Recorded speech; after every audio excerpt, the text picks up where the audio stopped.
Group 4 வரலாறு முதல் வகுப்பு. ஸோ இதே தான் குரூப் 1, குரூப் 2, யூபிஎஸ்சி, எஸ்எஸ்சி, ஆர்ஆர்வி எல்லா எக்ஸாமுக்கும் இதே கண்டென்ட் தான். அதனால இது மட்டும் ஃபோக்கஸ் பண்ணீங்க அப்படின்னா மேக்சிமம் வந்து பார்த்தீங்க அப்படின்னா போதும். அதனால இதை இப்போ நான் சொல்லி கொடுக்குறத ப்ராப்பராக நீங்கள் வந்து பண்ணுங்க. ஸோ ஏற்கனவே ஆட்சியர் கல்வியில் ஹிஸ்ட்ரி தலைப்பை நம்ம வந்து 23 தலைப்பின் கீழே வந்து நம்ம வந்து படிக்கணும். ஸோ அந்த 23 தலைப்பை இப்போ ஸ்க்ரீனில் நீங்கள் வந்து ஒரு நிமிஷம் வந்து பாருங்க.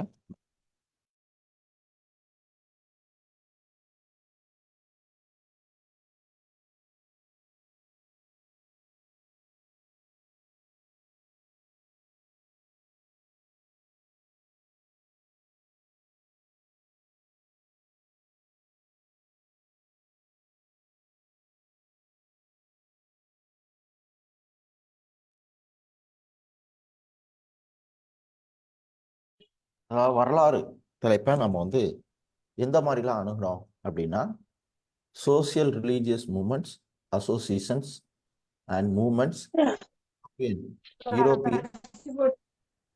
யாராவது கிளாஸை டிஸ்டர்ப் பண்ணீங்கன்னா கிளாஸ் முறையே சொல்லியாச்சு. European arrivals, 1857 revolt, tribal revolt and வந்து விவசாய கிளர்ச்சி அண்ட் வந்து act and cases. So first டெஸ்ட்டுக்கு நம்ம இவ்வளோதான் வந்து படிக்கணும். ஸோ அதில் இந்த 3 டாபிக்ஸு ஃபஸ்ட்டு பார்த்துடலாம். அடுத்து இந்த 3 டாபிக்ஸ் வந்து படிக்கலாம். ஸோ அடுத்து ஒன்று. ஸோ இந்த மாதிரி என்ன பண்ணிக்கலாம் அப்படின்னா பக்காவாக திட்டமிட்டு நம்ம வந்து பார்த்துக்கலாம். ஸோ இதுபடி உங்களுக்கு எக்ஸாம்ஸில் கொஷின்ஸு வந்து ரிஃப்ளெக்ட் ஆகும். ஸோ இது வரைக்கும் கேட்கப்பட்ட டிஎன்பிஎஸ்சி கேள்வி 1989 இப்போ ரீசெண்டாக கேட்கப்பட்ட கேள்வி முதல் கொண்டு நம்ம வந்து அதோட கீ நோட்ஸும் நம்ம வந்து பார்த்துடலாம். ப்ளஸ் நீங்கள் வந்து எக்ஸாமுக்கு படிக்க வேண்டிய புத்தகம் நம்ம எல்லாத்தையுமே வந்து ஃபோக்கஸ் பண்ணணும் அப்படிங்கக்கூடிய இது வந்து கிடையாது. ஒரு குறிப்பிட்ட போர்ஷனை நீங்கள் வந்து கவர் பண்ணீங்க அப்படின்னா போதுமானது. ஸோ அந்த இதே வந்து பார்த்தீங்க அப்படின்னா நான் உங்களுக்கு வந்து கொடுத்துருவேன். ஸோ அப்போ 1857 ரிவால்ட்னா இதை மட்டும் ஃபோக்கஸ் பண்ணிங்கன்னா போதும் அப்படிங்கக்கூடிய விஷயம் உங்களுக்கு வந்து கிடைச்சிடும். ஓகே. ஸோ இப்போ ஃபஸ்ட்டு இந்த இதை எப்படி நாம் வந்து அப்ரோச் பண்ணோம் 1857 ரிவால்ட்டை அப்படிங்கிறத வந்து பார்க்க போகிறோம். ஸோ ஏற்கனவே எப்படி படிக்கணும் என்ன செய்யணும்னு பலமுறை வந்து சொல்லியாச்சு. அதனால் திரும்ப அதை சொல்லி நான் வந்து டைம் வேஸ்ட் பண்ணல. இப்போ ஃபஸ்ட்டு நம்ம வந்து எப்படி ஃபோக்கஸ் பண்ணணும் அப்படிங்கிறத நான் வந்து சொல்கிறேன். 1857 ரிவால்ட் பொறுத்தவரையில் இப்போ மாடர்ன் இந்தியா வந்து படிக்க போகிறோம். ஓவராலாக 21 சப்ஜெக்ட் நம்ம வந்து பிரிச்சிருக்கோம் இல்லையா? ஹிஸ்ட்ரி, ஜாகிரஃபி, பாலிட்டி இந்த மாதிரி வந்து பிரிச்சிருக்கோம். அதில் ஹிஸ்ட்ரி வந்து பார்க்க போகிறோம்.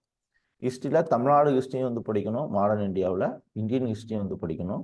ஸோ இதில் இந்தியன் ஹிஸ்ட்ரி வந்து படிக்க போகிறோம். இந்த இந்தியன் ஹிஸ்ட்ரியில் 1857 ரிவால்ட் வந்து பார்த்தீங்கன்னா மெயினாக வந்து ஃபோக்கஸ் பண்ண போகிறோம்.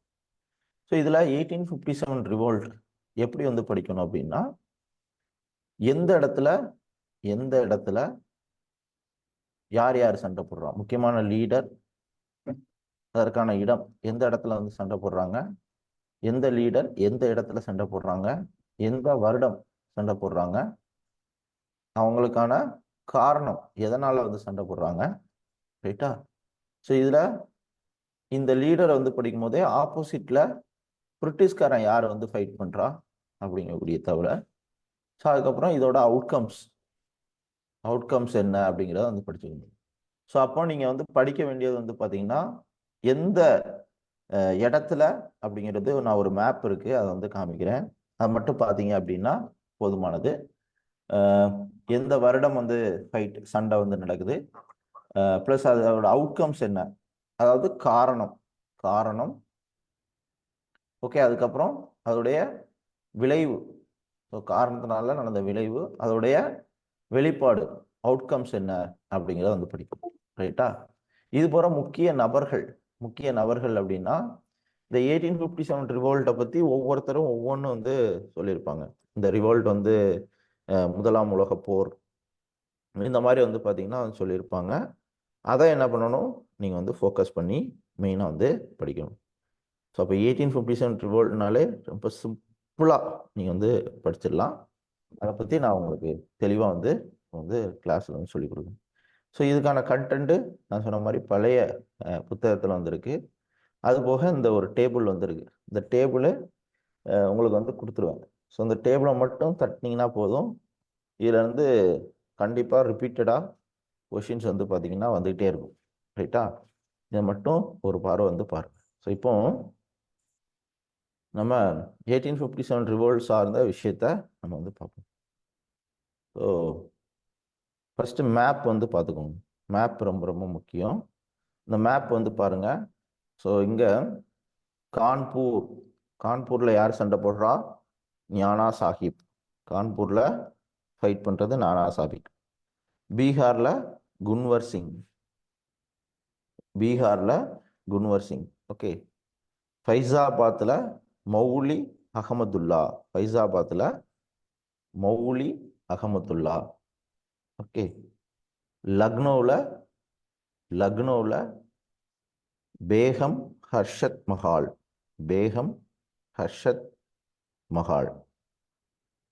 ஓகே, நோட் பண்ணி வச்சுக்கோங்க. மேப்பாக கூட நீங்கள் வந்து போட்டு வச்சுக்கலாம்.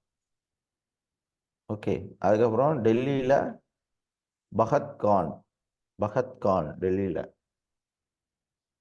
ஜான்சியில் ராணி லக்ஷ்மிபாய். இது ரொம்ப ரொம்ப முக்கியம். ஸோ இதை மட்டும் பார்த்தீங்க அப்படின்னா போதுமானது. இதில் தான் உங்களுக்கு என்ன வரும், கொஷின்ஸும் அதிகமாக வந்து கேட்பாங்க. அதனால் இந்த போர்ஷனை நீங்கள் என்ன பண்ணிக்கோங்க, பக்காவான முறையில் வந்து தெரிஞ்சுக்கோங்க. இதில் தான் உங்களுக்கு கொஷின்ஸு ரிப்பீட்டடாக ஒரு கொஷின் 2 கொஷின் இல்லை, பல கொஷின்ஸ் வந்து பார்த்தீங்கன்னா தொடர்ந்து வந்து கேட்டுக்கிட்டே இருப்பாங்க 1857 ரிவால்ட்டை பொறுத்தவரையில். இப்போ நம்ம வந்து மாடர்ன் இந்தியாவில் வந்து இருக்கும். ஃபர்ஸ்ட் ஸ்டார்டிங்கில் வந்து பார்த்தீங்க அப்படின்னா வரலாறோட ஸ்டார்டிங் ஏன்சியன் இந்தியா வந்து படிப்போம். ஸோ ஏன்சியன் இந்தியா படித்ததுக்கப்புறம் அதாவது பண்டைய கால இந்தியா வந்து படிப்போம். பண்டைய கால இந்தியா வந்து படித்ததுக்கப்புறம் மிடிவல் இந்தியா இடைக்கால இந்தியா வந்து படிப்போம். இடைக்கால இந்தியாவுக்கு அப்புறம் நவீன கால இந்தியா வந்து படிப்போம். ரைட்டா? இந்த இடைக்கால இந்தியாவில் முகலாயர்கள் வந்து படிப்போம். விஜயநகர் இவங்கெல்லாம் வந்து படிப்போம். ஸோ இவங்களுடைய ஆட்சி முடிஞ்சதுக்கு அப்புறம் அந்த இடையில பிரிட்டிஷ்காரங்க வந்து வர ஆரம்பிப்பாங்க. ஸோ யூரோப் யூனியனில் உள்ளவங்க வர ஆரம்பிப்பாங்க. அதாவது யூரோப் கண்ட்ரியில் உள்ள நபர்கள் வந்து வந்துகிட்டு இருப்பாங்க. ரைட்? வந்து போர்ச்சுகீசியர்கள், டேனிஸு, இந்த மாதிரி ஒவ்வொரு நபர்களாக வந்து வந்துட்டு இருப்பாங்க. இப்போ பிரிட்டிஷ்காரங்களும் யூரோப்லேருந்து இந்தியாவுக்கு வந்து வருவாங்க. ஸோ அதாவது ஆங்கிலேயர்கள். ரைட்டா? ஸோ ஆங்கிலேயர்கள் இந்தியாவுக்கு வந்து வருவாங்க. ஸோ இந்தியாவுக்கு வந்து பார்த்தீங்க அப்படின்னா வரும்பொழுது இந்தியாவில் இருக்கக்கூடிய ஒவ்வொரு வளங்களை இப்போ வந்து என்ன பண்ணுவாங்கன்னா, இந்தியாவிலேருந்து ஒரு பொருள் பருத்தி எடுத்துகிட்டு போவாங்கன்னா அது வந்து இந்தியாவுக்குள்ளே என்ன வரும், சட்டையாக வந்து உள்ளே வந்து வரும். இந்தியாவில் நிறையா என்ன பண்ணாங்கன்னா பொருளாதார சுரண்டல்கள் வந்து பண்ணாங்க. ஒவ்வொரு பொருளாதார சுரண்டல்கள் பண்ணக்கூடிய விஷயங்கள் வந்து நடந்துட்டு இருந்துச்சு. அப்படி போயிட்டு இருக்கும்போது வந்து பார்த்தீங்க அப்படின்னா ஒரு கட்டத்தில் இந்தியர்கள் அதே மாதிரி இந்தியாவில் வந்துட்டு இந்தியாவில் இருக்கக்கூடிய ஜமீன்தாரிகளை வந்து இருக்கட்டும், அதாவது இந்தியாவில் இருக்கக்கூடிய நிலப்பிரபுகள்னு சொல்லுவாங்க. ஒரு குறிப்பிட்ட நிலத்தை அவங்க இது பண்ணிட்டு அவங்க ஃபுல் கண்ட்ரோலில் வந்து பண்ணிட்டு இருப்பாங்க. சின்ன சின்ன குறுநில மன்னர்களாக வந்து இருக்கட்டும், இவங்களை எல்லாத்தையுமே என்ன பண்ணானுங்கன்னா பிரிட்டிஷ்காரங்க தன்னோட கைக்குள்ளே வந்து பார்த்தீங்க அப்படின்னா கொண்டு வந்தாங்க.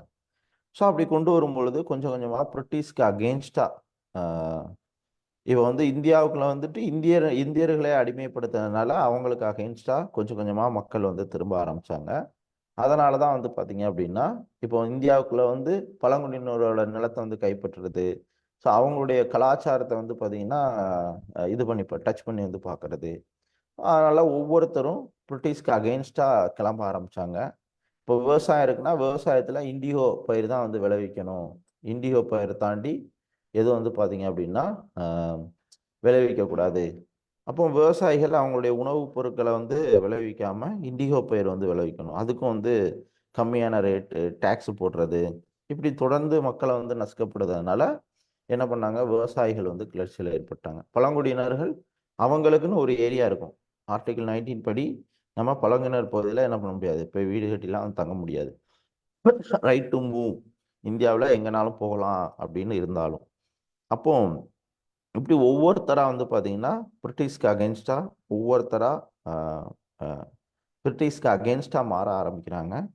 ஸோ அப்படி ஆரம்பிக்கும் பொழுது வந்து பார்த்தீங்க அப்படின்னா இந்த முதல் கழகம், அதுக்கு முன்னாடி தமிழ்நாட்டில் வேலூர் சிப்பாய் கழகம் வந்து நடக்கும். தமிழ்நாட்டில் 1806 வேலூர் பிரிட்டிஷ்க்கு அகேன்ஸ்டாக தான். அதே மாதிரி பாளையக்காரர்கள் கிளர்ச்சிலாம் வந்து நடக்கும். இந்தியாவில் தமிழ்நாட்டில் பிரிட்டிஷ்க்கு அகேன்ஸ்டாக வந்து நடக்கும்.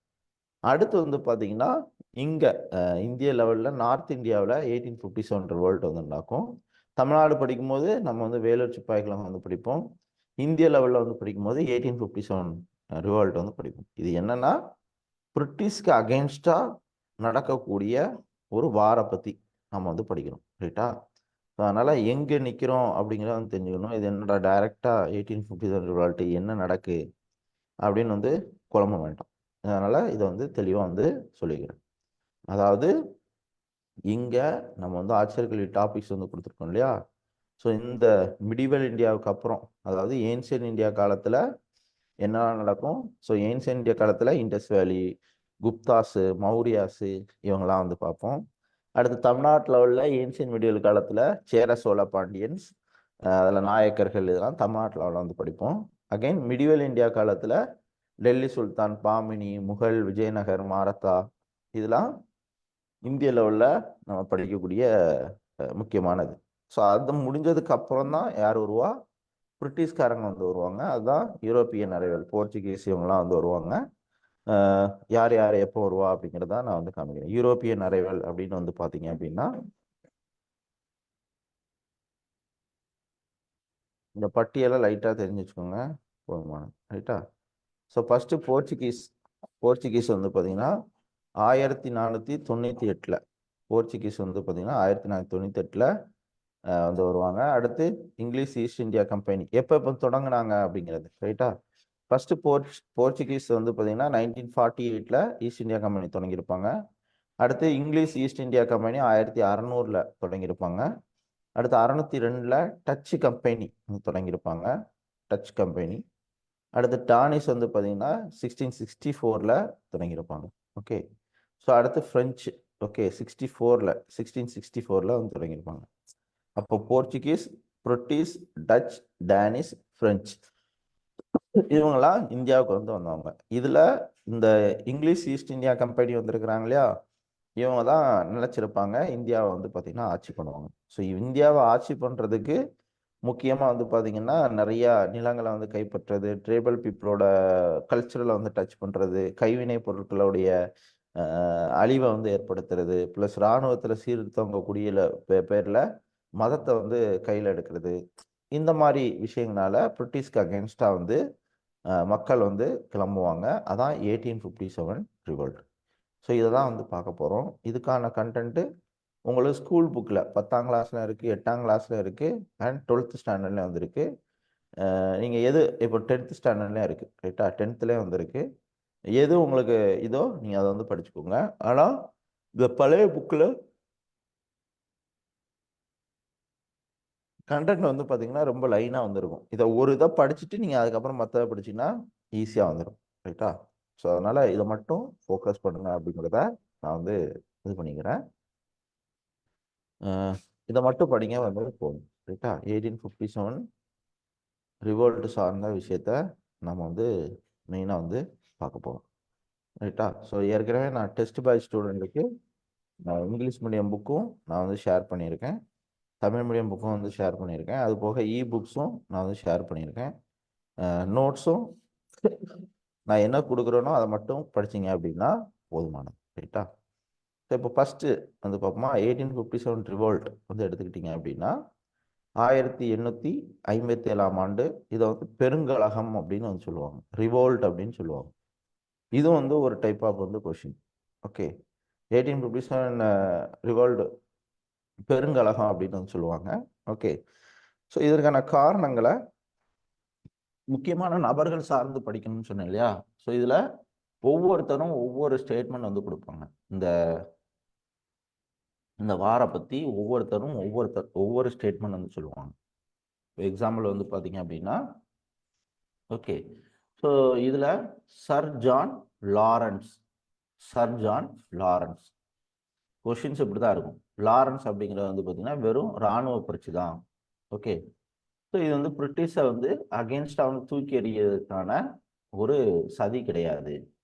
அப்போ இதை வந்து லாரன்ஸ் அப்படிங்கிறவர் வந்து பார்த்தீங்கன்னா என்ன சொல்றாரு அப்படின்னு வந்து பார்த்தீங்கன்னா, ஸோ இது வந்து பார்த்தீங்க அப்படின்னா இது வந்து என்னது கிடையாது, இது வந்து ஒரு ஒரு ரிவோல்ட் மிலிட்ரி இது வந்து கிடையாது, இராணுவ புரட்சி வந்து மிலிட்ரி அவுட் பிரேக் வந்து கிடையாது அப்படிங்கக்கூடிய ஒரு மெயினான ஒரு விஷயத்த மெயினாக வந்து சொல்றாரு. ரைட்டா? ஸோ இது வந்து இராணுவ புரட்சி. ரைட்டா? இராணுவ புரட்சி அப்படின்னு வந்து சொல்றாரு. புரியுதுங்களா?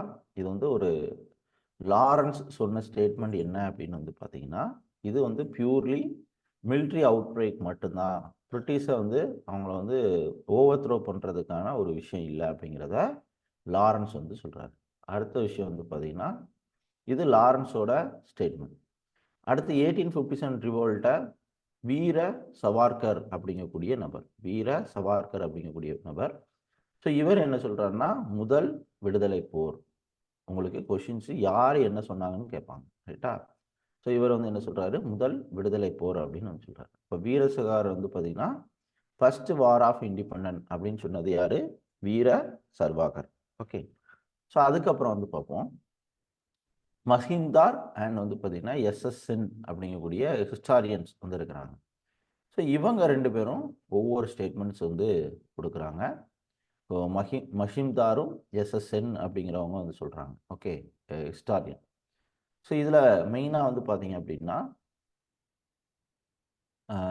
எஸ்எஸ்என் அப்படிங்கிறவர் வந்து பார்த்தீங்கன்னா 1857 ரிவோல்ட்டை விடுதலை இயக்கத்து இண்டிபெண்டன்ஸோட ஒரு பாட்டு அப்படின்னு வந்து சொல்கிறாரு. சென் வந்து பார்த்தீங்கன்னா இண்டிபெண்டன்ஸோட ஒரு பாட்டு. மசிந்தார் வந்து பார்த்தீங்கன்னா இது வந்து சிவில் ஆர் ஆர்மி ரிலேட்டடான அங்கங்கே நடைபெற்ற கிளர்ச்சி, அது எல்லாம் வந்து சேர்ந்து வந்து பார்த்தீங்கன்னா ஒரு பெருங்கிளர்ச்சியாக உருவாயிடுச்சு அப்படிங்கிறத வந்து சொல்கிறார். ஸோ இது இந்த இந்த ஸ்டேட்மெண்ட் வந்துருக்கு இல்லையா, இதை பேஸ் பண்ணி உங்களுக்கு குரூப் 1 குரூப் 2 வந்து கேட்பாங்க. அதாவது 1857 ரிவோல்ட்டுக்கு முன்னாடி இந்தியாவில் நடைபெற்ற முக்கியமான ரிவோல்ட் வந்து எக்ஸாம்பிள்ஸ் வந்து பாளையக்காரர்கள் புரட்சியாக இருக்கட்டும், இந்த மாதிரி ஒரு சில ரிவோல்ட் வந்து நடந்துடும். அது எல்லாம் சேர்ந்தது தான் பெருங்கலமாக வந்து வெடிச்சுது அப்படிங்கிற மாதிரி கொஸ்டின்ஸ் வந்து கேட்பாங்க. இதை நீங்கள் வந்து தெரிஞ்சுக்கணும். ரைட்டா? அப்போ 1857 ரிவோல்ட்டுங்கிறது ரொம்ப ரொம்ப ஒரு முக்கியமான ஒரு விஷயம். இப்போ வீரசாவர்கர் ஃபர்ஸ்ட் இண்டிபெண்டன்ஸு, சென்னு. ஸோ இது வந்து இண்டிபெண்டன்ஸோட ஒரு பாட்டு. ரைட்டா? ஓகே, ஸ்ட்ரகிள் ஆஃப் இண்டிபெண்டன்ஸோட ஒரு பாட்டு. மஜிம்தார் வந்து பார்த்தீங்கன்னா ஸோ அதுக்கு முன்னாடி நடந்த சிவில் அண்ட் மிலிட்ரி எக்ஸசஸோட சீரியஸாக நடந்த இன்சிடென்ட்டோட ஒரு கிரேட் ரிவோல்ட் தான் 1857 அப்படின்னு சொல்கிறார். அப்போ இந்த 4 இதை வச்சு கண்டிப்பாக ஒரு கொஷின்ஸ் வந்து பார்த்தீங்கன்னா லாரன்ஸாக வந்து இருக்கட்டும், ப்ளஸ் வந்து வீர சர்வா வந்து இருக்கட்டும், மஜிம்தாரா வந்திருக்கட்டும், எஸ்எம் சென், இதை பற்றி என்ன சொன்னாங்க அப்படிங்கிற பேஸ் பண்ணி கண்டிப்பாக கொஷின்ஸ் வந்து கேட்போம். ரைட்டா? ஸோ அதுக்கப்புறம் நம்ம வந்து படிக்க வேண்டியதுன்னா இதில் என்னென்ன காரணங்கள் வந்து இருக்குது, இந்த 1857 ரிவோல்ட்னால என்னென்ன காரணங்கள் இருக்குது. First political issues. உங்களுக்கு வந்து தலைப்பு வந்து தெரியும் என்னலாம், history, geography, polity, economy, science. நீங்கள் குரூப் 1 குரூப் 2 மெயின்ஸ் வந்து எழுதும் போது எந்த தலைப்பையும் இது கூட கரண்ட் அஃபேர்ஸ் அண்ட் மேக்ஸ், இந்த 7 சப்ஜெக்ட் தான் மெயினானது. எந்த சப்ஜெக்ட் வந்து படிக்கும் பொழுதும் இதை இன்டகிரேட் பண்ணி லிங்க் பண்ணி படிச்சிங்கன்னு வச்சுக்கோங்களேன், உங்களால் மிக எளிமையான முறையில் என்ன பண்ண முடியும், ஒரு சப்ஜெக்டை லிங்க் பண்ண முடியும். அப்போ இதில் என்னெல்லாம் இருக்குது, பொருளாதார காரணம், ஓகே, பொலிட்டிக்கல், எக்கனாமிக் காரணம், எக்கனாமிக், புரியுதுங்களா? சயின்ஸுக்கு கீழே டிஃபென்ஸ் வந்து படிப்போம், இராணுவ காரணங்கள், சமூக காரணங்கள், எக்கனாமிக் கீழே வந்து படிப்போம். ஸோ இப்படி லிங்க் பண்ணி ஒரு ஒரு எல்லா சப்ஜெக்டும் இதுக்குள்ளே தான் வந்து அடங்கும். ஓகே, அப்போ அரசியல் காரணம், பொருளாதார காரணம், அதுக்கப்புறம் என்ன காரணம் வந்திருக்கு, சமூக காரணம், இராணுவ காரணம். அப்போ இதெல்லாம் வந்து பார்த்தீங்கன்னா 1857 ரிவோல்ட்டோட மெயினான காரணங்கள். இப்போ ஒவ்வொரு காரணத்தையும் நான் வந்து தெளிவாக வந்து உங்களுக்கு வந்து டீச் பண்ணுறேன். ஓகே, ஸோ இப்போ மக்கள் என்ன பண்ணுறாங்க அப்படின்னு வந்து பார்த்தீங்க அப்படின்னா, பிரிட்டிஷ்காரன் இந்தியாவை அடிமைப்படுத்தக்கூடிய முக்கியமான விஷயத்தை வந்து நடத்துகிறாங்க. மனக்குறை அமைதியின்மைன்னா இப்போ விவசாயத்தில் வருமானமே இருக்காது. அந்த நேரத்தில் என்ன பண்ணுவானுங்க, டேக்ஸ் வந்து போட்டு மக்களை வந்து பார்த்திங்கன்னா இன்னும் கஷ்டப்படுத்தக்கூடிய விஷயத்த பிரிட்டிஷ்காரன் வந்து பண்ணுவான். அப்போ என்னாகும் அப்படின்னு வந்து பார்த்தீங்கன்னா, மக்கள் ஏற்கனவே உணவு சார்ந்த விஷயத்தில் ரொம்ப கஷ்டப்பட்டு இருக்கான். அதே நேரத்தில் இப்படி பண்ணோடனே இன்னும் வந்து பார்த்தீங்கன்னா பிரிட்டிஷ்க்கு அகேன்ஸ்டாக மக்கள் வந்து வெகுண்டல ஆரம்பிச்சிருப்பாங்க. ஓகே, இதே மாதிரி வந்து பார்த்தீங்கன்னா எந்த இடத்துல பிரிட்டிஷ்காரன் வந்தாலும் எப்போ வந்துட்டான்ப்பா அப்படின்னு வெறுக்கக்கூடிய ஒரு சூழ்நிலையில் தான் வந்து இருந்துச்சு. இதே மாதிரி பிரிட்டிஷ்காரன் என்ன பண்ணா அப்படின்னு வந்து பார்த்தீங்கன்னா, பர்மா, இந்தியாவுக்கு கிழக்கு பகுதியில் இருக்கக்கூடிய பர்மா, மியான்மார் அப்படின்னு வந்து சொல்லுவோம். ஸோ இந்த மியான்மாரை இணைச்சாங்க. இந்த பர்மா இந்தியாவை விட்டு எப்போ பிரிஞ்சதுன்னு கொஸ்டின் கேட்பாங்க. 1935 இந்திய அரசு சட்டம், government of India act, India அரசு சட்டம்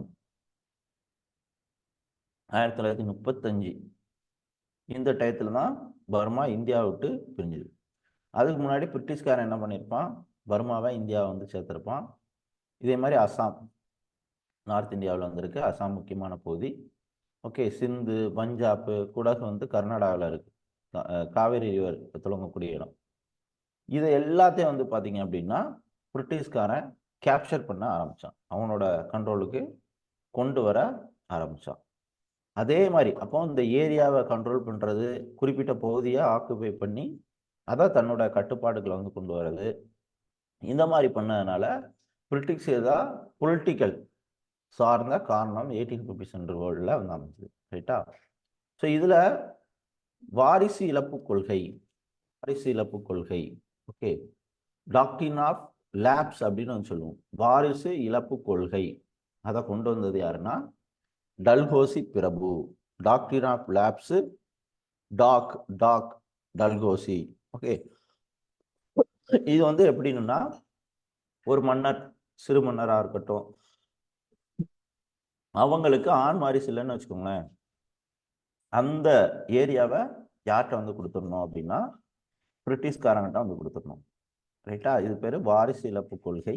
ஆண் வாரிசு இல்லைன்னா சத்தம் வந்து எடுக்க முடியாது, அந்த ஏரியாவை பிரிட்டிஷ்காரன்ட்ட வந்து கொடுக்கணும். அது பேர் வாரிசு இழப்பு கொள்கை அப்படின்னு வந்து பேர். ஓகே, அப்போ திரும்ப அந்த ஏரியா ஃபுல்லாக கண்ட்ரோல் வந்து பண்ணிடுவாங்க. இதை கொண்டு வந்தது டல்ஹோசி பிரபு. ஸோ ஒரு முக்கியமான நபர், கவர்னர் ஜெனரல் ஆஃப் இந்தியா வந்து பார்த்தீங்க அப்படின்னா இருந்திருப்பார். ரைட்டா? First governor general of India இதெல்லாம் வந்து பார்த்தீங்கன்னா அது என்ன அப்படின்னு வந்து பார்ப்போம். இப்போ இந்தியாவை பொறுத்தவரையில் உங்களுக்கு சென்ட்ரல் லெவலில் பிரசிடென்ட் யார் இருப்பா, குடியரசுத் தலைவர் இருப்பார், பிரைம் மினிஸ்டர் இருப்பார். ஓகே, இப்போ ஸ்டேட் லெவலில் சீஃப் மினிஸ்டர் இருப்பார், கவர்னர் இருப்பார். இதே மாதிரி பிரிட்டிஷ் காலத்தில் ஓகே, பிரிட்டிஷ் காலத்தில் ஃபஸ்ட்டு இந்தியா எடுத்துக்கிட்டிங்கன்னா இந்த இடத்துல, ரைட்டா, இங்கே வெஸ்ட் பெங்கால் வந்து இருக்கு. இந்த வெஸ்ட் பெங்காலில் ஒரு கவர்னர் இருப்பார். வெஸ்ட் பெங்காலில் கவர்னர் வந்து பார்த்தீங்கன்னா ராபர்ட் கிளைவ் அப்படிங்கிறவர் வந்து பார்த்தீங்கன்னா ஒருத்தர் கவர்னராக இருப்பார். இப்போ தமிழ்நாட்டுக்கு ஒரு கவர்னர் இருக்கார் இல்லையா, அந்த மாதிரி வெஸ்ட் பெங்காலுக்கு பிரிட்டிஷ்காரன் வந்து ராபர்ட் கிளைவ்ங்கிறத அப்பாயின்மெண்ட் பண்ணியிருப்பான். அதுக்கப்புறம் வந்து பார்த்தீங்கன்னா ஒரு சில ரிஃபார்ம்னால இந்த வெஸ்ட் பெங்கால் கவர்னருங்கிறது governor general, okay, governor general of west Bengal அப்படின்னு வந்து மாறும். ரைட்டா? So governor general of west Bengal அப்படிங்கக்கூடிய ஒரு போஸ்டிங் வந்து வரும். அதுக்கப்புறம் கவர்னர் ஜெனரல் ஆஃப் வெஸ்ட் பெங்காலுங்கிறது governor general of India. Okay, இந்திய லெவலில் கவர்னர் ஜெனரல் அப்படின்னு வந்து மாறுவாங்க. இந்த 1857 ரிவால்ட்டுக்கு அப்புறம் இந்த கவர்னர் ஜெனரல் ஆஃப் ரிவால்ட் அப்படிங்கிறது இந்தியா அப்படிங்கிறது வைஸ்ராயா வந்து மாறும். ரைட்டா? இதில் டல்ஹோசி அப்படிங்கிறது கவர்னர் ஜெனரல் ஆஃப் இந்தியா வந்து இருப்பார். அவர் தான் வாரிசு இழப்பு கொள்கையை வந்து கொண்டு வந்திருப்பார். அப்போ 1857 ரிவால்ட்டில் முக்கிய காரணம் பொலிட்டிக்கல் இஷ்யூஸ், லைக் வந்து பர்மா, அசாம் சில பகுதிகளை வந்து கைப்பற்றினாலும் மக்கள் விரும்பாத ஒரு காரணத்தினாலும் வாரிசு டாக்ட்ரின் ஆஃப் லேப்ஸும் மெயின் ரீசன்ஸ் உங்களுக்கு வந்து பார்த்தீங்கன்னா பிரிட்டிஷ்காரன் 1857 ரிவால்ட் வர்றதுக்கான காரணம். அடுத்து வந்து பார்த்தீங்க அப்படின்னா எக்கனாமிக் ரிலேட்டட் பிரச்சனைகள். செல்வ சுரண்டல் அப்படின்னா செல்வ சுரண்டல் அப்படிங்கிறது வந்து பார்த்தீங்கன்னா உங்களுக்கு ட்ரெயின் வெல்த் தேரி. ட்ரெயின் வெல்த் அப்படின்னா இந்தியாவில இருந்து பொருளை எடுத்துட்டு போய் அதை வந்து ப்ராடக்டா மாற்றி இந்தியாவுக்கே கொண்டு வந்து விற்பாங்க. இந்தியாவில் வேலை பார்க்கக்கூடிய பிரிட்டிஷ்காரன் தான் சம்பளம் கொடுக்கணும். ஆனால் இந்தியன்ஸோடைய காசை ஃபுல்லாக வந்து கொடுத்துட்டு இருப்பாங்க. ஸோ இதனால இந்தியாவோட பொருளாதாரமும் சரி, இந்தியாவோட முக்கியமான விஷயங்கள் அழியக்கூடிய இந்த கைவினை பொருட்கள் இதெல்லாம் வந்து பார்த்தீங்கன்னா அழியக்கூடிய சூழ்நிலைகள் வந்து இருக்கும். இதை யார் கண்டுபிடிச்சிருப்பா அப்படின்னு வந்து பார்த்தீங்க அப்படின்னா மெயினாக தாதாபாய் நவ்ரோஜி தான் ட்ரெயின் வெல்த் தேரியை வந்து கொண்டு வந்திருப்பாரு. ரைட்டா? ஸோ இப்போ இதெல்லாம் வந்து மெயின் ரீசன். பிரிட்டிஷ்காரன் பொருளாதார காரணங்கள் வந்து பார்த்தீங்க அப்படின்னா செல்வ சுரண்டல், தொழில் நலிவுன்னா உங்களுக்கு பிரிட்டிஷ் லெவலில் இண்டஸ்ட்ரியலைசேஷன் நிறைய தொழிற்சாலைகள் வந்து தொடங்கி இப்போ இந்தியாவில் ஒரு பாய் முனைகிறாங்கன்னு வச்சுக்கோங்களேன். இந்தியாவில் பாய் முனையக்கூடியதுல ஒரு 5 பேர் 3 பேரோ 4 பேரோ வந்து ஒர்க் பண்ணுவாங்க. ஆனால் பிரிட்டிஷ்காரன் என்ன பண்ணுவான், ஒரு பெரிய மிஷினை வந்து கொண்டு வந்து அவன் ஈஸியாக வந்து பார்த்தீங்கன்னா கைவினை பொருட்களை ஈஸியாக வந்து மேனுஃபேக்சரிங் பண்ணி அதை இந்தியாவிலே வந்து பார்த்தீங்கன்னா டம்ப் பண்ணிடுவாங்க. அப்போ இதனால இங்கே இருக்கக்கூடிய தொழில்கள் வந்து பார்த்தீங்கன்னா அழியக்கூடிய சூழ்நிலைகள் வந்திருக்கும். அதே மாதிரி வரி டேக்ஸ் வந்து பார்த்தீங்க அப்படின்னா அதிகமாக வந்து வசூல் பண்ண முடியாது. சால்ட் டேக்ஸ் இந்த மாதிரி டேக்ஸை அதிகமாக வந்து பார்த்தீங்கன்னா வசூல் பண்ணுவாங்க. ஓகே, இதனால அவங்களுடைய வணிக நோக்கத்திலே வந்து செயல்படுவாங்க. ஒரு சைடு இந்தியாவோட கைவினை தொழில்களை அழிக்கிறது, கிராமத்தோட பொருளாதாரத்தை கொஷின் மார்க் ஆக்குறது. அனதர் சைடு வந்து பார்த்தீங்கன்னா நிறைய டேக்ஸ் வந்து போடுறது. ரைட்டா? ஸோ இப்படி பண்ணுறதுனால இந்தியாவோட தொழில்கள் வந்து அழியக்கூடிய சூழ்நிலைகள் வந்து இருக்கும். இதே மாதிரி நான் சொன்ன மாதிரி இங்கிலாந்தில் தொழில் புரட்சி, பெரிய பெரிய மிஷின்ஸ் வந்து கண்டுபிடிப்பாங்க. அது வந்து டைரெக்டாக இந்தியாவோட கைத்தொழிலாளர்களை வந்து பாதிக்கும். ரைட்டா? இது வந்து பார்த்தீங்கன்னா ரொம்ப ரொம்ப முக்கியமானது. ஸோ அதே நேரத்தில் இந்தியாவோட கைத்தொழிலை வந்து பாதிக்கும் போது இந்தியாவில் இண்டஸ்ட்ரி டாட்டா வந்து இருக்கட்டும், இந்த மாதிரி பெரிய பெரிய தொழிற்சாலைகள் வந்து பார்த்தீங்கன்னா தொடங்கியிருப்பாங்க.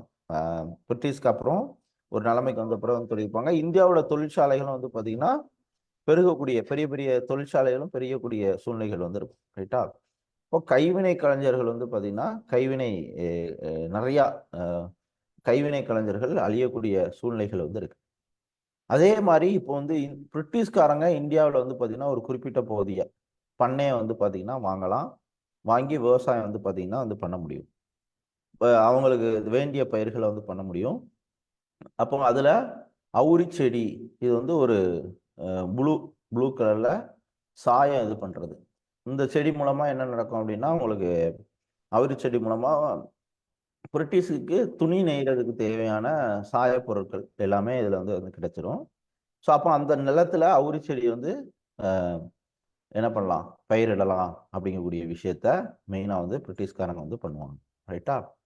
ஸோ இது ரொம்ப ரொம்ப முக்கியமானது. ஸோ அப்போ என்ன ரீசன்ஸ் அப்படின்னு வந்து பார்த்தீங்கன்னா எக்கனாமிக் ரிலேட்டடாக காரணங்கள் எடுத்துக்கிட்டோம் அப்படின்னா இந்தியாவில் சுரண்டல் சார்ந்த விஷயங்களை வந்து பண்ணுவாங்க. ரைட்டா? இதே மாதிரி இண்டஸ்ட்ரியலைசேஷனோட வளர்ச்சி இந்தியாவோட பொருளாதாரத்தை மிகப்பெரிய லெவலில் வந்து இது பண்ணியிருக்கும். அதே மாதிரி ஹேண்ட்லூம் வந்து பார்த்தீங்கன்னா அதோடைய தாக்கம் இன்னும் வந்து பெரிய லெவலில் வீழ்ச்சி வந்து அடையும்.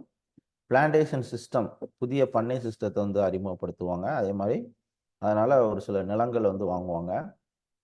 இண்டிகோ பிளானட் வந்து விவசாயிகளை வந்து பயிரிட வந்து வைப்பாங்க பெங்கால் பிஆர் பகுதியில். ஸோ இதுக்கு விவசாயம் இதனால் வீழ்ச்சி அடையும். இந்த ஒரு காரணத்துக்காகவும் பிரிட்டிஷ்க்கு அகேன்ஸ்டாக என்ன பண்ணுவாங்க, மக்கள் வந்து பார்த்திங்கன்னா திரும்புவாங்க. ஸோ இப்போ 2வது காரணம் வந்து பார்த்தாச்சு. அடுத்து சமூக காரணங்கள். சமூக காரணம் அப்படின்னு வந்து பார்த்தீங்கன்னா ஓகே, ஸோ இப்போ 1813வது ஓகே ஆக்ட் படி என்ன பண்ணுவாங்கன்னா 1,00,000 ரூபா கொடுப்பாங்க. இந்த 1,00,000 ரூபாயை என்ன பண்ணலாம், மதம் பரப்புறதுக்கு பயன்படுத்தலாம். கல்வி வந்து இது பண்ணலாம், மதத்துக்கு வந்து பரப்புறதுக்கு பயன்படுத்தலாம் அப்படின்னு வந்துருக்கும்.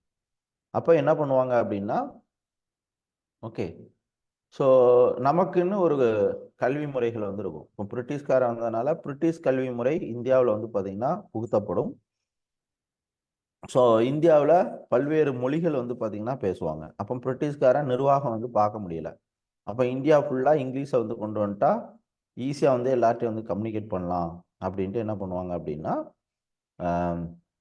முக்கியமாக இந்தியாவில் ஆங்கில கல்வி வந்து போட்டுவாங்க. கல்வி முறையில் ஒரு சில மாற்றங்கள் வந்து கொண்டு வருவாங்க. இது எல்லாமே ஆட்சி பண்ணுறது. அப்போ இது வந்து கல்வி முறையில் மாற்றங்கிறது நம்ம சமய பரப்புக்கான ஒரு விஷயமா அப்படிங்கக்கூடிய விஷயமும் வந்து பண்ணுவாங்க. அவங்களுடைய கொள்கையை புகுத்துறதுக்கான ஒரு விஷயமா அப்படிங்கிறதும் வந்து இது பண்ணுவாங்க. ரைட்டா? அப்போ இதெல்லாம் மெயினான சோசியல் இஷ்யூஸ் வந்து பார்த்தீங்கன்னா, அந்த நான் சொன்னேன்ல 1813 ஆக்ட் மூலமா மதத்தை வந்து பரப்புறது. இதனால ஹிந்து முஸ்லீமுக்கு இடையே ஒரு சில பயம் வந்து உருவாகிறது. இதெல்லாம் மெயினான ஒரு விஷயம். மேலை நாட்டு கல்வி முறையினால சமூகத்தோட அடையாளத்துல இந்தியாவுக்குன்னு ஒரு அடையாளம் வந்திருக்கு. அதை வந்து இழக்கக்கூடிய சூழ்நிலையினால இதா வந்திருக்கு. ஸோ அடுத்து இந்த சாப்டரோட மிக முக்கியமான போர்ஷன்ஸ் வந்து பார்த்தீங்கன்னா, இராணுவ காரணங்கள் என்ன அப்படிங்கிறத வந்து ஸோ பிரிட்டிஷ்க்கு அகெயின்ஸ்டாக வந்து பார்த்தீங்கன்னா கொஞ்சம் கொஞ்சமாக வந்து பார்த்தீங்கன்னா மக்கள் வந்து மாற ஆரம்பிப்பாங்க. இதில் இராணுவம் சார்ந்த காரணம் தான் அந்த பிரச்சனையை இன்னும் கொஞ்சம் பெருசுபடுத்தும். முக்கியமாக வந்து பார்த்தீங்கன்னா லோ சேலரி, ஓகே, ப்ரொமோஷன்ஸ் வந்து பார்த்தீங்க அப்படின்னா வந்து கிடையாது. இதனால் மெயினாக வந்து பார்த்தீங்க அப்படின்னா முக்கியமாக சமூக பழக்க வழக்கங்களையும் சமய உரிமையும் வந்து பார்த்தீங்கன்னா சிப்பாய்களுடைய முக்கியமான இப்போ ஹிந்துன்னா ஒரு சில விஷயம் திருநாறு பூசுறது, இந்த மாதிரி சீக்கியர்கள்னா டர்பன் வந்து இது பண்ணுறது, அவங்களுடைய பழக்க வழக்கங்களை சமய உரிவை வந்து பார்த்தீங்கன்னா பிரிட்டிஷோட அதிகாரிகள் வந்து மதிக்கவே மாட்டானுங்க. ஓகே, அது வந்து பார்த்தீங்க அப்படின்னா அது வந்து ஒரு பெரிய பிரச்சனையாக வந்து மாறும். இப்போ அதுக்கு முன்னாடி 1860 ரிவால்ட் இந்த வேலூர் கழகம் வந்து இருக்கு இல்லையா? ஸோ அந்த கழகத்திலையும் வந்து பார்த்தீங்கன்னா பிரிட்டிஷ்காரன் ஒரு சில சமயம் சார்ந்த தொப்பி அணிகிறது இந்த மாதிரி விஷயங்கள்லாம் வந்து கொண்டு வந்திருப்பாங்க. அதுவும் வந்து மெயினான ஒரு விஷயமா இருந்திருக்கும். அதே மாதிரி இந்தியன்ஸு வெளிநாட்டில் போய் வந்து இப்போ ஹிந்து வந்து பார்த்தீங்கன்னா வெளிநாட்டில் போய் வந்து ட்ராவல் பண்ணி வேலை பார்க்கக்கூடாது அப்படிங்கக்கூடிய ஒன்று இருக்கும். ஆனால் என்ன பண்ணுவாங்க பிரிட்டிஷ்காரங்க, நீங்கள் வந்து வெளிநாட்டில் போய் வந்து வேலை பார்க்கணும் அப்படிங்கிற மாதிரி கம்பல் பண்ணுவாங்க. அப்போ வெளிநாட்டில் போய் வேலை பார்த்தா பேட்டா வந்து டபுளாக வந்து கொடுக்கணும். ஸோ அந்த பேட்டாவும் என்ன பண்ணிடுவாங்க, ரத்து பண்ணிடுவாங்க. ஸோ அப்படி இந்த ஒரு சில காரணங்கள் வந்து பார்த்தீங்க அப்படின்னா பிரிட்டிஷ்க்கு அகென்ஸ்டாக பயங்கரமாக வந்து பார்த்தீங்கன்னா வெடிக்க ஆரம்பிக்கும். ஸோ இதெல்லாம் வந்து இராணுவ காரணங்கள். ஸோ உங்களுக்கு 10th புக்கில் மெயினாக வந்து இருக்கும். அதையும் நீங்கள் வந்து பார்த்தீங்க அப்படின்னா பார்க்கலாம். ஸோ 10th புக்கில் வந்து பார்த்தீங்க அப்படின்னா ஆங்கிலேயர்கள் இந்தியாவில் இணைப்பு கொள்கை நம்ம சொன்னோம் இல்லையா? ஸோ ஒவ்வொரு பகுதியும் வந்து சாரதா, சாம்பல், பஞ்சாப், ஜான்சி, நாக்பூர் வாரிசிலப்பு கொள்கைப்படி இது பண்ணியிருப்பாங்க. ஓகே, சிப்பாய் கழகம். சிப்பாய் கழகத்தில் நெற்றியில் வந்து திருநாரை வந்து அணியக்கூடாது, தாடி வச்சுக்கூடாது, தலப்பாக வந்து தலப்பாவுக்கு பதிலாக ஒரு வட்ட வடிவிலான ரவுண்டு தொப்பி வந்து கொடுக்கறது. இது 1806 ரெவால்ட். ஓகே, சிப்பாய்களை இந்த மீசெல்லாம் வந்து வைக்கக்கூடாது, ஆடை கட்டுப்பாடு, இதெல்லாம் வந்து மதம் மாத்துறாங்க அப்படிங்கிற மாதிரி வந்து யோசிச்சிருப்பாங்க. இதே மாதிரி வந்து பார்த்தீங்கன்னா 1824 ஓகே, சிப்பாய்கள் என்ன பண்ணணும், பர்மா வெளிநாடுகளில் போய் வந்து கடல் கடந்து வந்து சென்று வேலை பார்க்கணும். ஓகே, அப்படி கடல் கடந்து வந்து சென்றுட்டா தன்னோட ஜாதி அடையாளத்தை இழந்துருவோம். ஓகே, அப்போ அதுக்கு வந்து என்ன பண்ணுறாங்க, எதிர்ப்பு வந்து காமிக்கிறாங்க. ப்ளஸ் சிப்பாய்களுடைய ஊதிய லெவலில் கம்மியாக வந்து இது பண்ணுறாங்க, தரக்குறைவாக வந்து நடத்தக்கூடிய சூழ்நிலைகள் வந்து இருக்குது. ஸோ இந்த மாதிரி காரணங்களால் என்ன என்ன மெயின் ஃபேக்டர்ஸ் வந்து பார்த்தீங்கன்னா என்னெல்லாம் வந்து நடக்குது அப்படின்னா உங்களுக்கு பிரிட்டிஷ் அகைன்ஸ்டாக வந்து இது பண்ணுறாங்க. ரைட்டா? அதனால் ஒரு புக்கை வந்து படிச்சிங்கன்னா போதும், அதில் இருக்கக்கூடிய கண்டென்ட் தான் ரிப்பீட்டடாக வந்து வரும். ஸோ ஃபஸ்ட்டு எப்படி ரிவோல்ட் வந்து தொடங்குது அப்படிங்கிறத வந்து பார்ப்போம். அப்போ அரசியல் காரணம், பொருளாதார காரணம், சமூக காரணம், social issues and army related இராணுவ காரணம், இதெல்லாம் வந்து படிச்சோம். ஃபஸ்ட்டு கழகத்தை எப்படி வந்து ஸ்டார்ட் ஆகுது அப்படிங்கிறத வந்து பாருங்கள். 1857 இதில் வந்து பார்த்தீங்க அப்படின்னா என்ஃபீல்டு துப்பாக்கியை இன்ட்ரடியூஸ் பண்ணுறாங்க. இந்த என்ஃபீல்டு துப்பாக்கி ஃபஸ்ட்டு அறிமுகப்படுத்தும் பொழுது அதில் வந்து என்ன பண்ணியிருப்பாங்க, கொழுப்பு வந்து ஃப்ரிக்ஷனுக்காக, நீங்கள் ஃபிசிக்ஸில் ஃப்ரிக்ஷன் வந்து படிச்சிருப்பீங்க ரைட்டா? ஸோ அது வந்து கிறிஸ் மாதிரி வந்துருக்கும். ஸோ அந்த கொழுப்பு தடவைனா துப்பாக்கி தோட்டா வந்து பயன்படுத்துகிறாங்க. ஸோ இதில் துப்பாக்கியில் அந்த தோட்டா போடுறதுக்கு முன்னாடி என்ன பண்ணணும்னா, அதை வந்து வாயால் என்ன பண்ணணும், அதை வந்து கடிக்கணும். கடித்து இப்போ அந்த தோட்டா வந்து பார்த்தீங்கன்னா கொழுப்பு தடவி இருக்காங்க. அந்த கொழுப்பு எதெல்லாம் வந்து உருவாக்கியிருக்கப்பட்டோம் அப்படின்னா மாடு, பன்றி. ஸோ இப்போ மாடு எடுத்துக்கிட்டிங்கன்னா இந்துக்களுடைய கடவுள், பன்றி எடுத்திங்கன்னா முஸ்லீமோடது. அப்போ அதோடைய கொழுப்பை எடுத்து தோட்டாவில் வந்து தடவுறாங்க. அந்த தோட்டாவை அந்த புல்லட்டை துப்பாக்கியில் போட்டு ஷூட் பண்ணணும். அதை போடுறதுக்கு முன்னாடி வாயில் வந்து கடிக்கணும். அதனால் என்ன ஆகுது, இது வந்து ஒரு ரிலீஜியஸ் மதம் சார்ந்த ஒரு விஷயத்தை வந்து டச் பண்ணுறாங்கனால இந்து முஸ்லீம் அதற்கு வந்து எதிர்ப்பு வந்து பார்த்தீங்க அப்படின்னா இது பண்ணுறாங்க. அதே மாதிரி தான் நான் வந்து சொன்ன மாதிரி 1906 நெத்தியில் பொட்டு வைக்கக்கூடாது, தாடியை ஷேவ் பண்ணணும், இந்த மாதிரி அதுவும் மதம் சார்ந்த விஷயத்த டச் பண்ணதுனால பிரிட்டிஷ் அகெயின்ஸ்டாக வார்ஸ் வந்து ஸ்டார்ட் ஆகுது. Okay, so first 1857 March 29, 1857 March 29 ஞாபகத்தில் வச்சுக்கோங்க. ஓகே, ஸோ 1857 மார்ச் 29 நீங்கள் டேட்டு படி லைனாக போட்டு வச்சுக்கோங்க. ஃபஸ்ட்டு 1857 மார்ச் 29 இங்கே பராக்பூர் அப்படிங்கக்கூடிய இடம். 1857 டேட்டு, ஓகே, அதுக்கப்புறம் இடம், அதுக்கப்புறம் நபர் யார், மக்கள் பாண்டே. ஸோ இவர் என்ன பண்ணுறாரு, ஃபஸ்ட்டு இந்த கொழுப்பு தடவியை தோட்டா நான் வந்து பயன்படுத்த மாட்டேன் அப்படின்னு வந்து சொல்கிறாரு. ஸோ பிரிட்டிஷ்க்கு அகேன்ஸ்டாக இது பண்ணதுனால அவரை வந்து என்ன பண்ணுறாங்க, தூக்கிலிட்டுறாங்க. ஸோ மார்ச் 29 மங்கள் பாண்டே தூக்கிலிடப்பட்ட தேதி. ஓகே, தென் அவருடைய படையும் என்ன பண்ணுறாங்க, கலைச்சிடுறாங்க. அப்போ 1857 ரிவோல்ட் ஃபஸ்ட்டு ஸ்டார்ட் ஆனது பராக்பூர், ஃபஸ்ட்டு ஃபைட் பண்ணது மங்கள் பாண்டே அப்படிங்கிற ஞாபகத்தில் வச்சுக்கோங்க. First step. அடுத்த லெவல் வந்து பார்த்தீங்கன்னா 1857 என்ன பண்ணிட்டோம், மார்ச் 29 வந்து பார்த்துட்டோம். அடுத்து மே மாதம், மார்ச், ஏப்ரல், மே மாதம் வந்து பார்த்தீங்கன்னா மூணாவது படைப்பிரிவை சேர்ந்த 85 பேர். ஓகே, 85 ஜிப்பாய். ஸோ இவங்களுக்கு இதையும் வந்து என்ன பண்ணுவாங்க, கொஷின்ஸை வந்து கேட்பாங்க ரைட்டா? ஸோ எத்தனாவது படைப்பிரிவு அப்படிங்கிற வந்து கேட்பாங்க. ஓகே, ஸோ மூணாவது படைப்பிரிவு அப்படிங்கிறத வந்து தெரிஞ்சுக்கணும். ஸோ இந்த படைப்பிரிவு என்ன பண்ணுறாங்க அப்படின்னா, இவங்க கொழுப்பு தடவி இதை வந்து யூஸ் பண்ண மாட்டோம் அப்படின்னு வந்து சொல்கிறாங்க. ஸோ இதில் வந்து பார்த்தீங்கன்னா அதனால் இவங்கள பிடிச்சி என்ன பண்ணுறாங்க, சிறை தண்டனை வந்து கொடுக்குறாங்க. ஓகே, ஸோ அதனால் சிறை தண்டனை கொடுத்தோடனே மே மாதம் 10ஆம் தேதி திரும்ப கிளர்ச்சியில் வந்து ஈடுபடுறாங்க.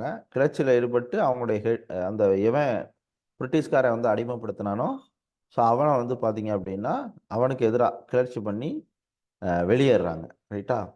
வெளியேறி நேராக எங்கே போகிறாங்க, டெல்லிக்கு வந்து பார்த்தீங்கன்னா போகிறாங்க. நேராக டெல்லிக்கு வந்து பார்த்தீங்க அப்படின்னா போகிறாங்க. டெல்லிக்கு போகிறாங்க. இதுக்கு இடையில உங்களுக்கு மீரத் பகுதியில் உங்களுக்கு இதில் அது ஒரு ஜூவட் அப்படிங்கிறவரால் இதை வந்து கண்ட்ரோல் பண்ண முடியல. இப்போ பிரிட்டிஷ்காரி யாரெல்லாம் ரோல் வரா, ஃபர்ஸ்ட் டெல்லியை நோக்கி சொல்லும்போது ஜூவட் அப்படிங்கிறவரால் கண்ட்ரோல் பண்ண முடியல. ஸோ இவங்க என்ன பண்ணுறாங்க, மே மாதம் பிரிட்டிஷ்க்கு அகேன்ஸ்டாக வந்து ஃபைட் பண்ணி டெல்லியை நோக்கி வந்து போகிறாங்க. டெல்லி சொல்லோ அதெல்லாம் வந்து படிப்பீங்க. ஸோ டெல்லியை நோக்கி வந்து போகும்பொழுது வந்து பார்த்தீங்க அப்படின்னா மே 10 ஸ்டார்ட் பண்ணி மே 12 டெல்லியை வந்து ரீச் ஆயிடுறாங்க. ஓகே, லெப்டினல் வில்டாஸ்பி அவராலும் வந்து கண்ட்ரோல் பண்ண முடியல. அப்போ தளபதி ஹீவாட்டாலும் கண்ட்ரோல் பண்ண முடியல, வில்டாபி அவராலும் வந்து கண்ட்ரோல் பண்ண முடியல. ஓகே, ஸோ இந்த நேரத்தில் அவங்க டெல்லிக்கு வந்து ரீச் ஆனோடனே என்ன ஆகுதுன்னா, முகல்ஸ், நான் சொன்னேன் இல்லையா, முகலாயர்கள், விஜயநகர் இவங்களை பற்றி வந்து படிக்கணும். முகலுடைய ஒரு கிங் வந்து பார்த்தீங்கன்னா இரண்டாம் பகதூர் ஷா. இவர் வந்து என்ன பண்ணுவார், நான் தான் இனி வந்து இந்தியாவோட பேரரசர் அப்படிங்கிறத வந்து பார்த்தீங்கன்னா அறிவிப்பார். ஓகே, ஸோ அறிவிக்கக்கூடிய டெல்லியில் வந்து அறிவிக்கிறாரு. தென் நார்த் இந்தியாவில் அலகாபாத், கான்பூர், பனராஸ், பீகார், ஜான்சி இந்த இடங்கள்ல உங்களுக்கு வந்து வார் கொஞ்சம் கொஞ்சமாக வந்து பார்த்தீங்கன்னா பரவ ஆரம்பிக்கும். அப்போ டெல்லியில் யார் உங்களுக்கு இரண்டாம் பகதூர் ஷா. ஓகே, பராக்பூரில் மங்கள் பாண்டே. ஸோ டெல்லியில் பிரிட்டிஷ்காரன் வந்து யார் அப்படின்னு வந்து பார்த்தீங்கன்னா, ஓகே, ஸோ நான் சொன்ன மாதிரி வில்டாஸ்பி கண்ட்ரோல் பண்ணவே வந்து முடியலை. ரைட்டா? ஸோ இப்போ பகதூர் ஷா, இப்போ இரண்டாம் பகதூர் ஷா இந்தியாவோட தலைவர் அப்படிங்கிற மாதிரி இது பண்ணிட்டாரு. இவருக்கு சப்போர்ட்டிவா ஒரு நபர் வந்திருக்கிறாரு. அவர் பேர் தான் பகத்கான் அப்படிங்கக்கூடிய நபர். அப்போ டெல்லி எடுத்துட்டீங்கன்னா பகதூர் ஷா போட்டுக்கணும். ஸோ அதுக்கப்புறம் பகத்கான் இவருக்கு சப்போர்ட்டிவா. ஓகே, ஸோ இவர் வந்து பார்த்தீங்கன்னா லீட் பண்ணுறாரு. லீட் பண்ணும்போது பிரிட்டிஷ்காரங்க யாரெல்லாம், நிக்கல்சன், வில்சன், ஸ்மித்து, சாம்ப்ரின், இவங்கெல்லாம் முக்கியம், ரொம்ப ரொம்ப முக்கியம். ரைட்டா? நிக்கல்சன், வில்சன், ஓகே, ஸ்மித்து, சாம்பிளின், இவங்க எல்லாம் வந்து சேர்ந்து மே மாதம் ரீச் பண்ணாங்களா, செப்டம்பர் மாதம் என்ன பண்ணுறாங்க, டெல்லியை வந்து மீட்டுறாங்க. ஸோ டெல்லியை மீட்டிட்டு இவர் பகதூர் ஷா எங்கே கொண்டு போகிறாங்கன்னா மியான்மரில் ரங்கூர் ப்ராவின்ஸ்னு ஒன்று இருக்குது. இப்போ ரோஹிங்கியா முஸ்லீம் பிரச்சனை நடந்துருக்கக்கூடிய ஒரு இடம். ஸோ இங்கே இந்தியா எடுத்துக்கிட்டிங்கன்னா இந்த இடத்துல வெஸ்ட் பெங்கால் வந்து வரும். ஸோ இந்த இடத்துல உங்களுக்கு வந்து பார்த்தீங்கன்னா மியான்மர் வந்து வரும். ஸோ இந்த இடத்துல ரங்கூன் ப்ராவின்ஸ் அப்படின்னு வந்து சொல்லுவோம். ஸோ அங்கே வந்து பார்த்தீங்கன்னா அனுப்புகிறாங்க. புரியுதா? லைனாக வந்து புரியுதா? மே அடுத்த செப்டம்பரில் மீட்கிறானுங்க. ஸோ அந்த நேரத்தில் ரங்கூன் ப்ராவின்ஸ்க்கு இரண்டாம் பகதூர் ஷா வந்து அனுப்புகிறாங்க. 1862 அவர் வந்து இறந்து போயிடுறாரு.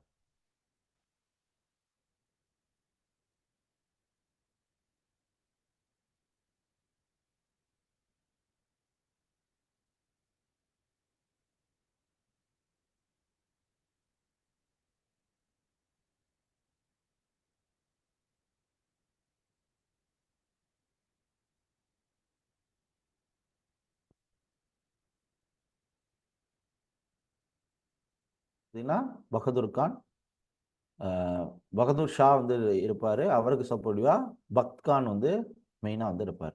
ஓகே, இது வந்து பார்த்துக்கணும். அடுத்த செக்ஷன் வந்து போகுமா, அடுத்து கான்பூர். இந்த பட்டியலை திரும்ப நான் வந்து காமிக்கிறேன், மேப்பை இன்னும் கொஞ்சம் உங்களுக்கு தெளிவாக வந்து புரியும். ஸோ இங்கே டெல்லி வந்து பார்த்தாச்சு. அடுத்து வந்து பார்த்தீங்கன்னா கான்பூர், நானா சாஹிப், இந்த இடத்துல நடந்த கலவரத்தை நம்ம வந்து பார்க்க போகிறோம். கான்பூரில் என்ன கலவரம் நடந்துச்சு? கான்பூரில் வந்து பார்த்தீங்கன்னா பகதூர் ஷாவோட, ஓகே, பகதூர் ஷா வந்து பார்த்தீங்கன்னா முகல்ஸ். அதுக்கப்புறம் நானா சாஹிப் அப்படிங்கக்கூடிய ஒரு பேஷ்வாங்கிறது ஏற்கனவே மாடர்ன் இந்தியாவில், முன்னாடி மிடிவல் இந்தியாவில் வந்து சொல்லியிருக்கேன், பிரைம் மினிஸ்டர் மாதிரி ஒரு பதவி. ரைட்டா? ஸோ அந்த பதவியில் இருந்த, ஓகே, பாஜ்ராவ் அப்படிங்கிற ரெண்டாவது பாஜ்ராவ் அப்படிங்கிறவருடைய பையன் வந்து பார்த்தீங்கன்னா நானா சாஹிப். ஸோ இன்னும் மிடிவல் இந்தியா படிக்கும்போது இன்னும் தெளிவாக வந்து புரியும். ஸோ இப்போதைக்கு பேர் மட்டும் தெரிஞ்சுக்கோங்க. ஸோ இங்கே வந்து பார்த்தீங்க அப்படின்னா இரண்டாம் பாஜ்ராவோட பையன் வந்து பார்த்தீங்கன்னா நானா சாஹிப்.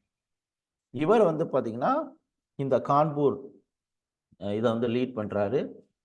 ஸோ இவர் பிரிட்டிஷ்காரனை வந்து வெளியேற்றிட்டு தன்னை வந்து பிரைம் மினிஸ்டரா, பேஷ்வா வந்து பார்த்தீங்கன்னா அறிவிச்சுறாரு. ஓகே, ஸோ அங்கே உங்களுக்கு பகதூர் ஷாவுக்கு சப்போர்ட்டிவாக வந்து பாகர்கான் வந்து இருக்கிற மாதிரி இவருக்கு சப்போர்ட்டிவாக தந்தியா தோப்பு வந்து இருப்பார், அசிமுல்லாவும் இருப்பாங்க. தந்தியா தோப்பு அண்ட் அசிமுல்லா வந்து இருப்பாங்க. ரைட்டா? ஸோ இங்கே 1857 ரிவோல்ட்டில் ஜூன் மாதம், ஓகே, ஜூன் மாதம் கான்பூர் படைத்தளபதி வந்து பார்த்தீங்கன்னா, ஓகே, வீலர் அப்படிங்கிறவர் சரணடைஞ்சிருவார். வீலருங்கிறவர் சரணடைஞ்சிருவார். ஆனால் காம்பல் அப்படிங்கிறவர் என்ன பண்ணுவார், மீட்டிருப்பார்.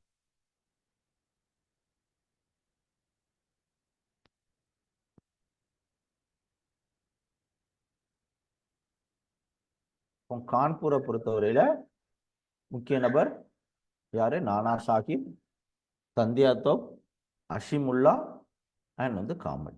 புரியுதா? ஸோ அடுத்தது வந்து போகும். அடுத்தது லக்னோ அப்படிங்கக்கூடிய இடம். இந்த லக்னோ எடுத்துக்கிட்டீங்க அப்படின்னா, ஓகே, ஸோ லக்னோவை லீட் பண்ணது அயோத்தி பேகம். ஓகே, ஸோ அயோத்தி பேகத்துக்கு சப்போர்ட்டிவாக சிப்பாயிலாக இருக்கட்டும், ஜமீன்தாரி சார்ந்து இருக்கட்டும், இவங்க எல்லாம் சப்போர்ட் பண்ணுறாங்க. ஸோ அயோத்தி பேகம் பிரிட்டிஷ்க்கு எதிராக வந்து இது பண்ணுறாங்க. ஸோ இதில் ஹென்ரி லாரன்ஸ் வந்து பார்த்தீங்க அப்படின்னா வெடி விபத்தில் வந்து இறந்து போயிடுவார். ஹென்ரி லாரன்ஸ் வெடி விபத்தில் வந்து இறந்து போயிடுவார். இவர் அதை வந்து தெரிஞ்சுக்கணும். அகெயின் சர் காலின் கேம்பல் வந்து பார்த்தீங்கன்னா லக்னோ வந்து மீட்பார். இவர் கான்பூரே மீட்டிருக்காரு, லக்னோவே வந்து மீட்டிருக்காரு. ரைட்டா, இது வந்து தெரியும். அப்போ அயோத்தி பேகம் அப்படிங்கிறவங்க லக்னோவில் வந்து ஃபைட் பண்ணுறாங்க. அடுத்தது வந்து பார்த்தீங்கன்னா ஜான்சி. இந்த ஜான்சி இருக்கிறாங்க இல்லையா, இவங்க டல்கோசி பிரபுவோட டாக்ட்ரின் ஆஃப் லேப்ஸ் வாரிசு இழப்பு கொள்கைப்படி டைரக்டாக வந்து இப்போ இது பண்ணியிருப்பாங்க. ஒரு ஆம்பளை பையனை தத்தெடுத்திருப்பாங்க. அதுக்கு வந்து பிரிட்டிஷ்காரர் வந்து ஒத்துழைக்க மாட்டான். ஸோ அதனால் இவங்க வந்து இவங்களுடைய ஏரியா வந்து இலக்கை வந்து இது பண்ணியிருக்கோம். அதனால் பிரிட்டிஷ் அகைன்ஸ்டாக இவங்க வந்து வெகுண்டெழுவாங்க. இவங்களுக்கு சப்போர்ட்டிவாக தந்தியா தோப் அப்படிங்கிற ஒருத்தர் இருப்பார். ஸோ அவர் கூட சேர்ந்து ஜான்சி குவாலியரை வந்து கைப்பற்றுவாங்க. ஏப்ரல் மாதம் 3 1858 ஏப்ரல் மாதம் 3 ரோஸ் அப்படிங்கிறவர், சாரப்பட்ட பரம்பரையை நான் வச்சுக்கோங்க அந்த படத்தை. ஸோ இதில் சர்ஜோ ரோஸ் அப்படிங்கிறவர் வந்து பார்த்திங்கன்னா தந்தியா தோப்பை முறியடிச்சிருப்பார். ஓகே, அப்போ கான்பூர், லக்னோ, கேம்பல் வந்து பார்த்தோம். இங்கே ஜான்சியில் யார்? ரோஸ். ஓகே, அண்ட் 1858 ஜூன் மாதம் 7 மார்ச் 29 மங்கள் பாண்டே பார்த்தோம் இல்லையா, அதே மாதிரி இங்கே 58 ஜூன் மாதம் 17 யார் வீரமரணம் அடைஞ்சது?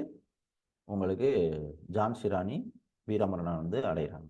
ஓகே, தந்தியா தோப்பை ஜெயிலில் வந்து பிடிச்சி போட்டுருவாங்க. எதுக்காக? கான்பூர் படுகொலை குற்றத்துக்காக தூக்கில் வந்து விட்டுருவாங்க. அப்போ ஜான்சி எதனால் பாதிக்கிறாங்க? டாக்ட்ரின் ஆஃப் லாப்ஸு டல்ஹௌசி கொண்டு வந்ததுனால இவங்களுக்கு சப்போர்ட்டிவாக இருந்தது தந்தியா தோப்பு. குவாலியரை வந்து கைப்பற்றுறாங்க. அகெயின் ரோஸுங்கிறவர் அவங்களுக்கு எதிராக ஃபைட் பண்ணி ஏரியா வந்து கேப்சர் பண்ணிடுறாங்க. புரியுதுங்களா? யாருக்கா ஏதாவது டவுட் எதுவும் இருக்கா? டவுட் தெளிவாக புரியுதா?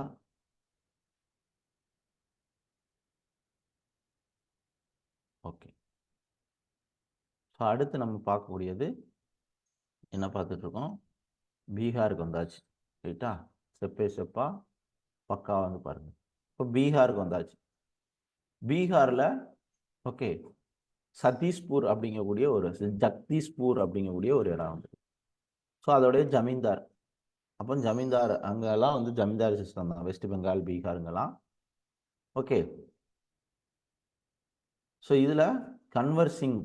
ஓகே, ஸோ பிரிட்டிஷாருடைய ரூல்னால கன்வர் சிங் அப்படிங்கிறவர் பெரிய லெவலில் பாதிக்கப்பட்டிருப்பார். ஜமீன்தார் வந்து பாதிக்கப்படுறாரு. அப்போ பீகாரில் இவர் தான் வந்து பார்த்திங்கன்னா லீட் பண்ணுறாரு.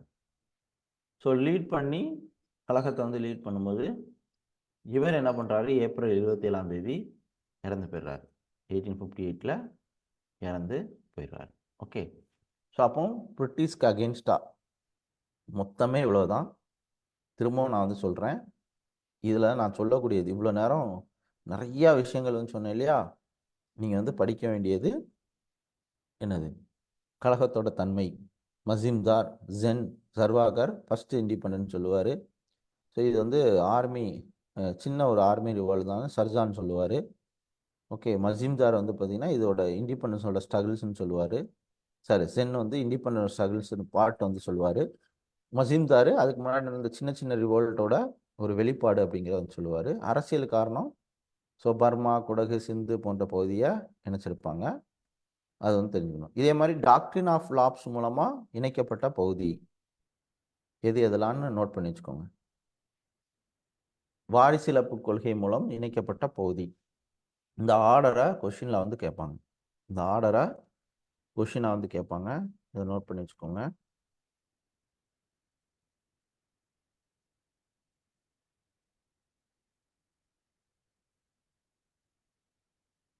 இந்த ஆர்டர் ரொம்ப ரொம்ப முக்கியமானது. ஸோ இந்த ஆர்டர் ரொம்ப ரொம்ப முக்கியம். நோட் பண்ணி வச்சுக்கோங்க.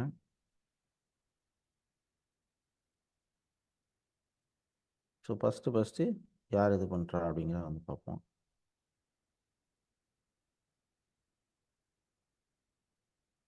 நோட் பண்ணி வச்சுக்கோங்க. இதில் வந்து கொஷின்ஸ் வந்து உண்டு. இதை பேஸ் பண்ணி உங்களுக்கு கொஷின்ஸ் வந்து கேட்பாங்க. இதில் வந்து எது ஃபஸ்ட்டு சாதரா வந்து பார்த்தீங்க அப்படின்னா எப்போ வந்து கேப்சர் பண்ணியிருப்பாங்க, ஆக்குபை பண்ணியிருப்பாங்க? 1848 சாதரா. அடுத்து ஜெய்த்பூர் 49, 1849. அடுத்து சாம்பல்பூர் 1849. ஓகே. அடுத்து பாகத் 50.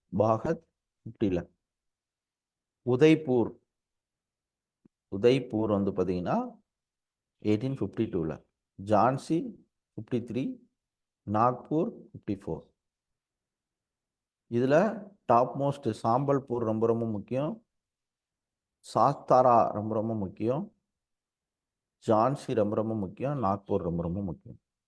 இது வாரிசு இழப்பு கொள்கை மூலமா பிரிட்டிஷ் கைப்பற்றின இடத்தோட ஆர்டர்ஸ் கண்டிப்பாக வந்து உண்டு. ஜான்சி 53, நாக்பூர் 54. ரைட்டா? இதை நோட் பண்ணி வச்சுக்கோங்க. அகெயின் நோட் பண்ணி வச்சுக்கோங்க. இது பார்த்தாச்சு. ஸோ அடுத்து ஓனா பார்த்துட்டோம். ஸோ இங்கே ஒவ்வொரு ஏரியாவும் வந்து பார்த்தோம். இப்போ கலகம் வந்து பார்த்தீங்கன்னா முடிவிட்டுருச்சு. அதுக்கான காரணங்கள் விளைவு பார்க்கறதுக்கு முன்னாடி கீ நோட்ஸ் சொன்னேன் இல்லையா, அது மட்டும் வந்து பாருங்கள். ஸோ ஃபஸ்ட்டு டெல்லியில் நடந்த ரிவோல்ட்டில் 57 மே டு 57 செப்டம்பர் வரைக்கும் வந்து நடக்குது. ஸோ டெல்லி பகதூர் ஷா வந்து டெல்லியில் வந்து இது பண்ணுறாரு. அவருக்கு சப்போர்ட்டிவாக இருந்தது பாகத் Khan. Okay. So பிரிட்டிஷோட supporter Nelson அப்படின்னு ஒருத்தர் இருப்பார்ல, அவர் லீட் பண்ணுறாரு. அடுத்து கான்பூர் நானா சாஹிப், அவருக்கு சப்போர்ட்டிவாக தந்தியா தோப்பு இருக்கிறாரு. கேம்பல் அப்படிங்கிறவர் என்ன பண்ணுறாரு, பிரிட்டிஷ் சப்போர்ட்டிவாக இருக்கிறாரு. இது ஜூன் டு டிசம்பர் மாதம் கான்பூர். அடுத்து லக்னோவில் ஜூன் 57 டு மார்ச் 58 வரைக்கும் வந்து நடக்குது. மார்ச் 58 வரைக்கும். ஓகே. ஸோ இது வந்து பார்த்தீங்கன்னா லக்னோ எடுத்துக்கிட்டிங்கனாலே உங்களுக்கு பேகம் ஹர்ஷத் மஹால் அப்படிங்கிறவங்க லீட் பண்ணுறாங்க. ஸோ கேம்பல் அப்படிங்கிறவங்க பிரிட்டிஷ் சார்பில் லீட் பண்ணுறாரு. அடுத்து வந்து பார்த்தீங்கன்னா ஜான்சி. ஸோ இதுவும் ராணி லக்ஷ்மிபாய். ஜான்சியில் ராணி லக்ஷ்மிபாய். ரோஸ் அப்படிங்கிறவர் என்ன பண்ணுறாரு, ரோஸுங்கிறவர் பிரிட்டிஷ் தரப்பில் இது பண்ணுறாரு. அதுக்கப்புறம் அலகாபாத், இது எக்ஸ்ட்ரா ஸ்கூல் புக்கில் இல்லாத டேட்டா. அலகாபாத்தில் வந்து பார்த்தீங்கன்னா லியாக்கத் அலி அப்படிங்கிறவர். ஓகே. அலகாபாத்தில். ஸோ நெயில் அப்படிங்கிறவர் லீட் பண்ணுறாரு.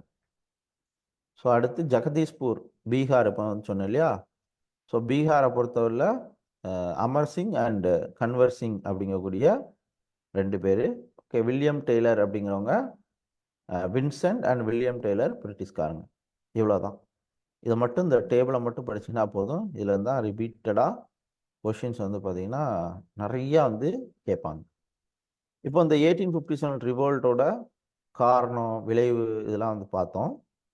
இப்போ இதே மாதிரி இப்போ பிரிட்டிஷ்காரனுக்கான தோல்வி என்ன காரணம், இந்த ரிவோல்ட்டு தோத்ததுக்கான காரணம் என்னன்னு பார்த்தீங்கன்னா, உங்களுக்கு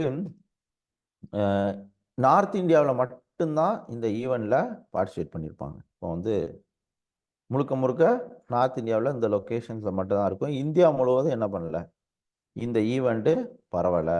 அது ஒரு ரீசன். இந்த 1857 ரிவோல்ட் ஃபெயிலியர் ஆனதுக்கான மெயின் ரீசன். அடுத்து ஓகே. ஸோ அது ஒரு ரீசன். அதுக்கப்புறம் பார்த்தீங்கன்னா மணி லெண்டர் வந்திருக்காங்க இல்லையா. ஓகே. ஸோ மணி லெண்டர். ஓகே. ஸோ மணி லெண்டர் பெரிய லெவலில் வியாபாரிகள், படித்த இளைஞர்கள் இக்கழகத்தை என்ன பண்ணல, சப்போர்ட் பண்ணல. எஜுகேட்டட் பீப்புள் சப்போர்ட் பண்ணல. ஓகே. அதுக்கப்புறம் வந்து பார்த்தீங்க அப்படின்னா